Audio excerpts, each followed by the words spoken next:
name is Timothy Briggs. I'm a student with Australian Paramedical College for nearly 2 years now. I'm studying the Diploma in Paramedical Science.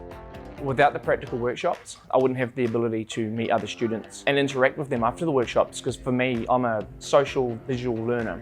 So having that one-on-one contact with other students outside, like catch-up study groups.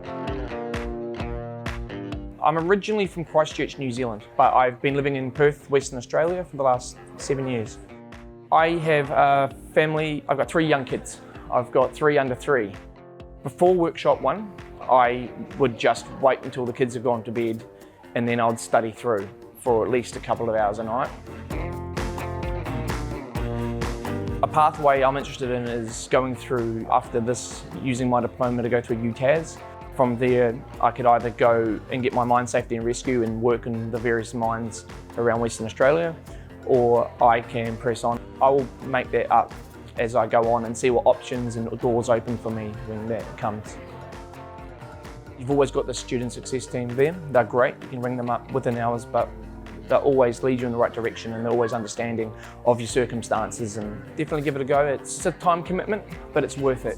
If you have a goal in mind and this is what you want, strive towards it and you'll get there.